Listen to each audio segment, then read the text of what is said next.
Okay, our Return to Basement of the Dead 2016. What'd you think? It's incredible on every level. The actors are incredible. The sets are incredible. Let me think. I mean, it was crowded. There was a lot of people, but it wasn't crowded in the haunt. So it's excellent management of sending people through. Any scenes that stood out for you? Let me think. Pretty much the entire thing. Every single scene is excellent. It is scary. So when you see other things that say it is a scary haunt, it actually is legit. So a lot of these things say they're scary and they're not. This one actually is. So what would you rate it? I'd give it the highest. It's probably going to be possibly, it's early, but possibly the best haunt of the season. Excellent. Very easily. All right.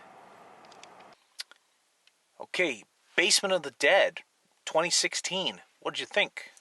Absolutely loved it. If there's one haunt that you could go to in the season, that is it. That is the haunt to go to. I mean, especially if you want to be scared and something intense. I mean, if you're looking for family friendly, not Basement of the Dead. But if you're looking for a good scare, quality entertainment, that's the haunt. I absolutely loved it. From the very beginning, there's actors everywhere. They're all over the place, and they're like right in your face, but not annoying. Not to the point where they block you or anything. They get and they make you jump, and then they kind of go do their own thing. Some of them are doing their own thing in the background, and then you see them. Like there's this guy doing like this, and he was in the background in a different section, and you could see him like, oh man, I'm like, yeah, that's cool because he's jerking around, like moving like jerky movements. And then next thing you know, when the maze takes you around, there he is. You're right with him. Like you have to pass him. That was incredible because you could see him, but you're not with him until later in the, as you're going through the maze. Well, first of all, one of the first rooms, there was a really good twitchy nurse, and we like the twitchy nurses. They're great. She was fantastic. And then there was another girl that was following him in that room as well. And then you go and there's an actual room where you're walking around, and then the floor starts rotating, and it kind of puts you off balance, and there's creatures in there and then jumping out at you, and you're trying to get around this floor. Incredible effect. Yeah, it was great. The whole haunt, though, I have to say, I absolutely loved it. They have that great church scene with the devil worshippers, and am I taking all of your No, you're going to say? no, I'm going to. Okay. I'll just say it better. Okay, no, I'm you'll kidding. say it better. I'm kidding. Okay, but this haunt is just incredible. I mean, from start to finish. I mean, it just never lets up. The sets are great. They have great like animatronic. Like there's some big spiders, and there's a lot of animatronic. And then there's like where you go by, there's air like hitting you that makes you jump, scares you. This haunt was absolutely incredible. I know it's early in the season because it's we're only in the second full week of Halloween and the haunts, but this is already my top haunt. And so for those of you who just heard this, basically what Laura is saying is she will not be accompanying us on any more reviews because she's already found her haunt of the year. She's done. So it'll just be me, maybe Michael, maybe Jim, but Laura's done. Just want to let everybody know. And that's actually true. I already told him. I said, I think we could be done for the year. Basement of the Dead was it. But anyway, no, Basement of the Dead, I know it's early in the year, but it's saying 5 chainsaws isn't good enough. It's not good enough. It's a 6. 6 chainsaws. Absolutely loved it. Okay, Basement of the Dead. For those of you who've seen our reviews in the past of Basement of the Dead, this is going to sound a little bit samey because it's worth repeating. A good haunt is worth revisiting. To paraphrase a little universal lingo from the 1930s on their movies, a good haunt is worth revisiting, and Basement of the Dead is worth revisiting. So we're going to revisit some of the things I always talk about with Basement of the Dead. If you want intensity in a haunt, Basement of the Dead is it. And what's really interesting about that is that Basement of the Dead is intense without people getting in your face and screaming at you. It's intense just as a feeling. And if that's not the mark of a good haunt, I don't know what is. All of the actors in there, I say this every single time, every single one of them has a detailed makeup and or prosthetics and costuming. All of them do. There's no black circles under the eyes and white makeup on the face type of thing in a ripped up t-shirt with a little bit of blood. There's a lot more than that all the time in Basement of the Dead. Big point in its favor.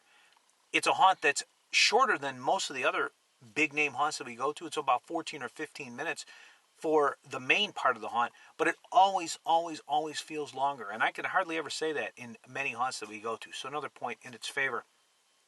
Thirdly, the actors act as though they just do this kind of thing. They see you there, they react, and then they move out of the way. As Laura said, they're in your face, but not annoyingly in your face. They're in your face just enough to get you a little bit unnerved and making you wonder where they're going to appear next. And this is another thing that Basement of the Dead excels at.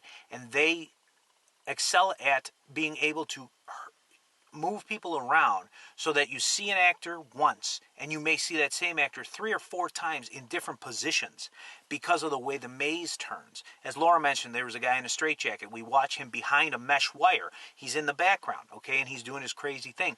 Well, sure enough, a couple minutes later, we actually walk right past the guy. So that is effective in multiple ways because it uses only one actor to get you multiple scares or multiple interactions. But also, if you're unnerved by an actor and you don't want to pass that actor and you're thinking, phew, I dodged that bullet because that guy's in the background. No, you're going to pass him most likely afterwards. Outstanding, outstanding, fantastic. And speaking of actors, there are too many to name. There's the twitchy nurse. She was great. So much so that we slowed down to watch her work her magic a little more often. It was great. There's a guy who followed me. I can't even remember exactly what he looked like because he was in and out of the dark.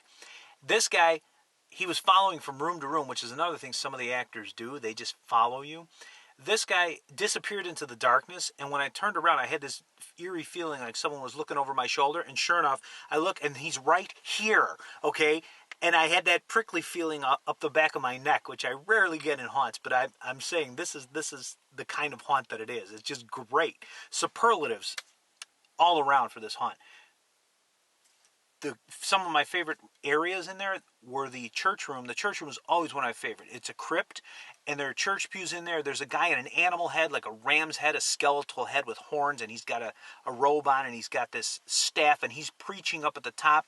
There's another guy, he looks like Satan. He's got curly horns and a red mask, and there are creepy parishioners and nuns and things, and they implore you to do different things. Stay with them. Of course, some of them are just crying out.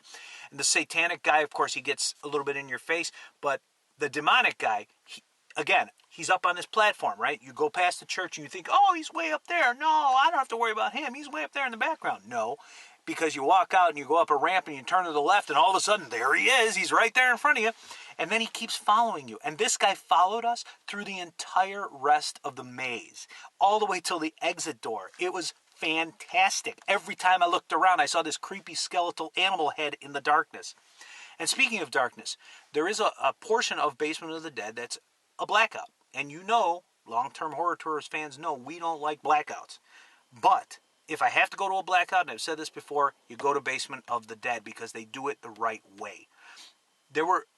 I'm the first person to get annoyed when I see dark black corridors with no light because I just want to leave. I didn't feel that way in Basement of the Dead. I was enjoying myself, and there were several passages where completely dark. The actors would walk up with a little flashlight, just enough so you knew where you were going, so they kept you going. They knew the timing, down pat exactly. They kept you going. And they would flash so you could see them a little bit, but you couldn't quite see them. And then, of course, you're unaccustomed to the darkness, so it's easier for them to scare you. But they never got you wandering around where you were lost or you felt like you were frustrated, and there was always that eerie feeling, where's that actor going to appear? Just brilliantly done. I have to make another couple of mentions because somebody got me in there and I was very impressed with that. Oh, yeah, that was funny. I saw that. There were a couple new rooms in there. There was a morgue room where you walk through and all the morgue doors, like the freezer doors, go as you're walking by. That was great. There was a doll's room, a new one this time around. This guy in there, he had a sword and a mask on with this sword, and he kept pointing at me saying, you, it's going to be you, you're next, you, and he was whispering over and over. He would keep saying that, you, it's going to be you. And so I'm watching him, and there was an area shrouded in darkness, and normally when you're in a doll's room, what we expect is there's going to be a living doll in there. And sure enough, there was one. And the funny thing is, and that's what made it so great, I was expecting one. I'm waiting for it. And there was this dark area right in front of me. I'm thinking, oh, that living doll's going to be right there. I know she is. And sure enough, she was, and scared the heck out of me. Okay, she walked out of there, even though I was expecting it. I was like, ah! I saw that. That was funny. Of course, and after I did that, I turn around, and the guy with the sword is behind me. He's like, And he kept doing that, and he followed me from room to room. So every time I looked around, there's this guy with the sword, okay, and he keeps pointing at the sword like it's for me, which was very nice of him to personalize it in that way. And after he disappeared, then we've got the guys in the dark room following us, and then we've got the demonic guy with the animal head. He's following us. Everybody just follows you in Basement of the Dead. Just outstanding. So outstanding that if you only did that one, you'd love it. You'd absolutely love it. But there's also a second one, a 3D haunt, Shattered, which is a clown theme, 3D. You go through with a flashlight and lights. And that's fun, too. The 3D is fun to look at. It's very effectively realized. And they have one of those long corridors, the blow-up corridors where you go through. And there's a couple of surprises in there. Always good. Always enjoyable. Basement of the Dead, outstanding. One thing to mention. Even if you have VIP, and you bought VIP tickets in advance, get there early. Get there extremely early.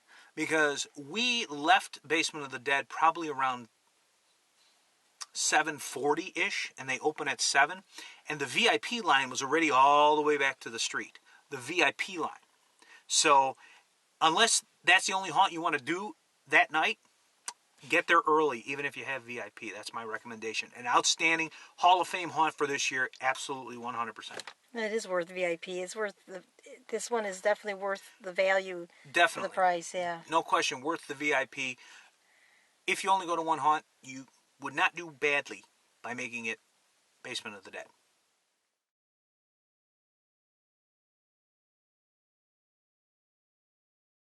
Okay. I need to go and get the clip, the thing. I have it. It's right there. Blooper reel. Yes, I have one. Okay, this is another outtake for the blooper reel. All right, one more time. The mat. It's going in and out. One of the rooms I like, they have an autopsy room with a doctor, and he's singing, Mary Poppins, spoonful of sugar makes the medicine, the light's going to go out. Again. Oh, my